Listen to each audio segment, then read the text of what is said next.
warahmatullahi wabarakatuh. Halo adik-adik, bagaimana kabarnya?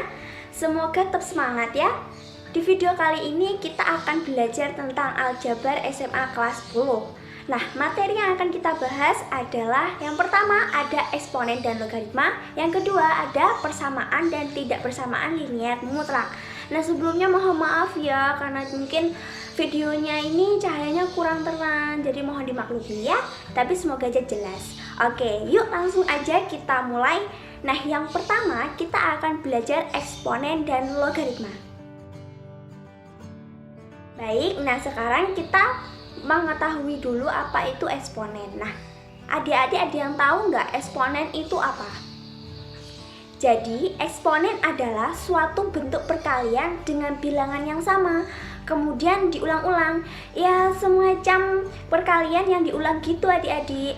Nah, eksponen biasa juga dikenal sebagai pangkat atau nilai yang menunjukkan derajat kepangkatan. Sebenarnya, memahami eksponen tuh nggak cukup hanya hafal masalah perkalian aja. Adik-adik juga harus memahami sifat-sifat dan bentuk lainnya dalam eksponen.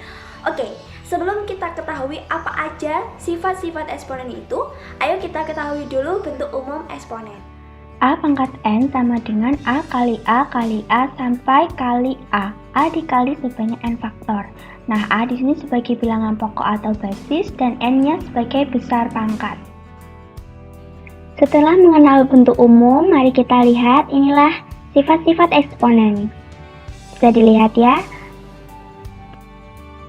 Cukup banyak ya sifatnya. Nah, untuk sifat yang pertama, A pangkat M kali A pangkat N sama dengan N pangkat M tambah N. Pada sifat yang ini, jika dikali maka pangkatnya harus ditambah ya adik-adik. Jadi sebagai contoh, saya punya 2 pangkat 2 dikali 2 pangkat 3.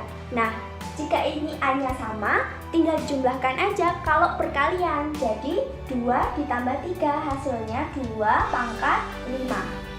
Kita menuju ke sifat yang kedua, A pangkat M dibagi A pangkat N sama dengan A pangkat M dikurangi N. Pada sifat yang ini, jika dibagi maka pangkatnya harus dikurangi. Nah, sebagai contoh, 2 pangkat 5 dibagi 2 pangkat 3. Pangkatnya tinggal dikurangi adik-adik. 5 dikurangi 3 hasilnya 2 pangkat 2. Sifat yang ketiga, dalam kurung A pangkat M pangkat N sama dengan A pangkat M kali N. Sifat yang ini, jika di dalam kurung, maka pangkatnya harus dikali. Sebagai contoh, saya punya dalam kurung 2 pangkat 2 pangkat 3. Nah, jadi tinggal dikalikan aja pangkatnya 2 kali 3. Hasilnya menjadi 2 pangkat 6. Sifat yang keempat, dalam kurung A kali B pangkat M sama dengan A pangkat M kali B pangkat M. Dalam sifat ini, kita ambil contoh. Dalam kurung 3 kali 5 pangkat 2. Nah, tinggal dipangkatkan 2 semua ini. Tinggal 3 pangkat 2 dikali 5 pangkat 2. Hasilnya hitung sendiri ya. Paham kan? Sifat yang kelima, dalam kurung A per B pangkat M sama dengan A pangkat M per B pangkat M. Nah, untuk yang satu ini syaratnya B atau penyebutnya ini tidak boleh sama dengan 0. Jadi sebagai contoh, dalam kurung 5 per 3 pangkat 2. Jadi tinggal pangkatkan aja 2. 5 pangkat 2 per 3 pangkat 2. Sifat selanjutnya, 1 per A pangkat N sama dengan A pangkat negatif N. Pada sifat ini, jika A pangkat N-nya ini positif, maka bila dipindahkan ke atas itu menjadi negatif. Nah, begitu juga sebaliknya, jika A pangkat N ini negatif, maka bila dipindahkan ke atas menjadi positif. Sebagai contoh, 1 per 4 pangkat 6 menjadi 4 pangkat min 6. Nah, bagaimana kalau yang negatif? 1 per 4 pangkat negatif 6. Hasilnya menjadi 4 pangkat 6. Sifat yang ketujuh, akar N untuk A pangkat N sama dengan A pangkat M per N. Pada sifat ini, adik-adik bisa lihat terdapat akar N dari A pangkat M. Nah, ketika disederhanakan, maka N-nya ini akan menjadi penyebut dan N-nya ini menjadi pembilang. Sebagai contoh, oh ya, jangan lupa syaratnya adalah N-nya tuh harus lebih besar sama dengan 2 ya. Nah, jadi contoh akar 4 dari 3 pangkat 6. Hasilnya 3 pangkat 6 per 4. Jadi 4-nya jadi penyebut, 6-nya jadi pembilang. Sifat ke-8, A pangkat 0 sama dengan 1. Untuk sifat yang satu ini, syaratnya A-nya itu tidak boleh sama dengan 0 ya. Nah, jadi contoh 2 pangkat 0 itu sama dengan 1. Jadi gampang adik-adik, pokoknya yang pangkatnya itu 0 pasti hasilnya itu sama dengan 1. Contoh lagi, 5 pangkat 0, 1. 10 pangkat 0, ya 1. 1000 pangkat 0, 1. Sifat yang terakhir, dalam kurung A pangkat M per N, dalam kurung A pangkat P per N sama dengan A pangkat M plus P per N. Pada sifat ini, pangkatnya berupa pecahan. Nah, gimana cara menyelesaikannya? Sama dong seperti sifat-sifat yang sebelumnya. Kalau misalkan perkalian, berarti pangkatnya dijumlah. Nah, sebagai contoh, 2 pangkat setengah dikali 2 pangkat 3 per 2. Hasilnya, pangkatnya ditambah. Jadi setengah ditambah 3 per 2. Hasilnya 2 pangkat 4 per 2. Kalau kita sederhanakan lagi menjadi 2 pangkat 2. Apakah ada sifat lainnya? Ada dong. Akan saya beri sifat eksponen lagi yang sering muncul di soal ya. Nah, operasi dalam bentuk akar. Nah, gimana tuh? Misalkan dalam penjumlahan dan pengurangan. Contoh, 3 akar 5 ditambah 4 akar 5. Jadi, sederhanakan 3 ditambah 4 hasilnya 7. Dan akarnya sama, jadi tinggal tulis lagi 7 akar 5 hasilnya. Nah, apabila akar tidak sama, tidak dapat disederhanakan ya. Bagaimana jika bentuk soalnya seperti ini? 2 per 3 min akar 2. Cara menyelesaikannya gimana? Nah, caranya tinggal merasionalkan penyebut bentuk akarnya ini. Nah, kalikan penyebutnya dengan bentuk sekawannya.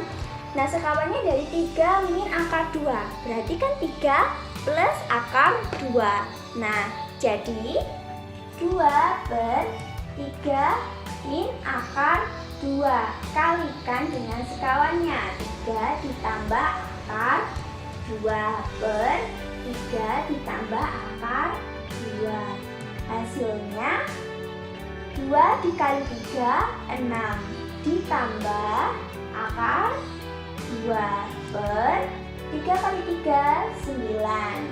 Negatif kali positif, negatif. Akar 2 kali akar 2, 2. Jadi hasilnya 6 ditambah akar 2 per 7. Nah, bagaimana? Sudah paham tentang eksponen adik-adik? Nah, kita lanjut belajar logaritma yuk. Materi yang akan kita bahas kali ini adalah kebalikan dari materi eksponen yang sebelumnya telah kita pelajari. Nah, apa itu? Logaritma.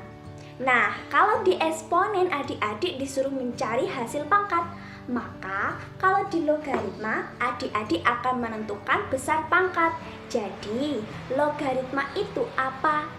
Logaritma adalah suatu inverse atau kebalikan dari pemangkatan, yaitu eksponen, yang digunakan untuk menentukan besar pangkat dari suatu bilangan pokok. Nah, logaritma sendiri mempunyai beberapa sifat. Sebelumnya, mari kita ketahui bentuk umumnya dulu. Jika A pangkat N sama dengan X, maka A log X sama dengan N. Nah, A di sini sebagai bilangan pokok atau basis, syaratnya A lebih dari 0 dan A tidak sama dengan 1. Dan X di sini sebagai bilangan yang dicari nilai logaritmanya atau disebut numerus. Syaratnya X lebih dari 1. Nah, N di sini sebagai besar pangkat atau nilai logaritma. Saya punya contoh. Jika 3 pangkat 2 sama dengan 9, nah maka dalam bentuk logaritmanya akan menjadi 3 log 9 sama dengan 2. Nah, kan logaritma itu sendiri suruh mencari bentuk besar pangkatnya. Jadi kalau dipertanyakan tuh seperti ini. 3 pangkat berapa yang sama dengan 9? Yaitu pangkat 2. Nah, sekarang ayo kita lihat sifat-sifat logaritma. Banyak ya? Semua sifat tersebut pasti bisa adik-adik kuasai dengan mudah kok. Caranya dengan memperbanyak latihan soal. Nah, yuk kita coba kerjakan soal-soal bentuk logaritma ini. Coba kita kerjakan soal berikut ini. 2 log 4 ditambah 2 log 8. Nah, gimana caranya?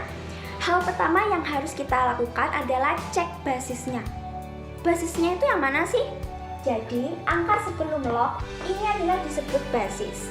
Nah, angka yang setelah log ini adalah numerus. Nah, karena kedua persamaan logaritma ini ternyata memiliki nilai basis yang sama, yaitu 2. Nah, karena basisnya sama, kita menggunakan sifat logaritma yang kedua.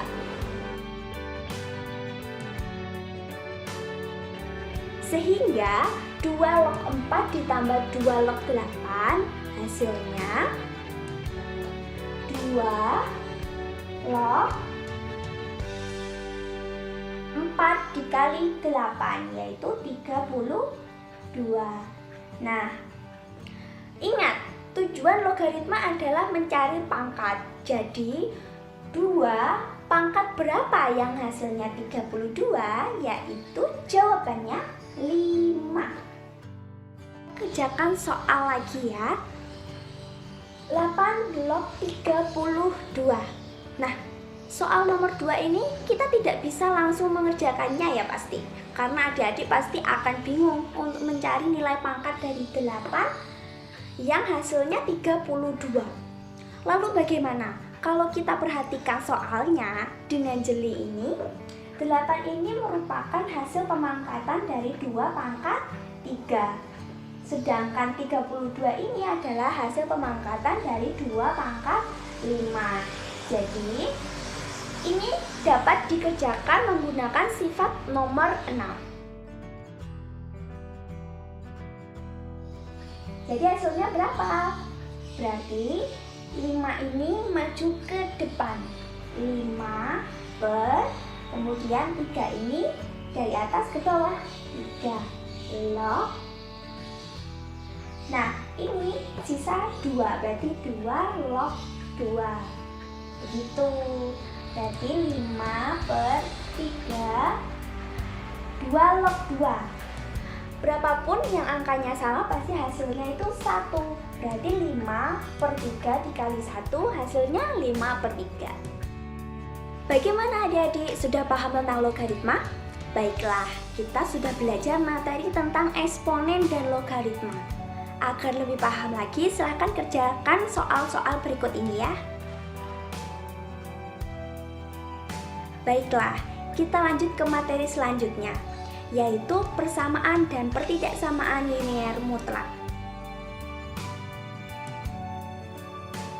Pertama-tama yang harus adik-adik tahu apa itu mutlak. Nah, di matematika mutlak berarti nilainya selalu lebih dari atau sama dengan 0. Nah, biasanya disimbolkan oleh 2 garis tegak lurus yang mengapit suatu kalimat matematika. Contohnya, nilai mutlak 5x ditambah 7. Ini ada 2 garis yang mengapit. Jadi, ada 2 kemungkinan kejadian pada setiap perhitungan untuk nilai mutlak. Bisa dilihat nilai mutlak 5x plus 7. Selalu dihadapkan 2 pilihan pada fungsi nilai mutlak.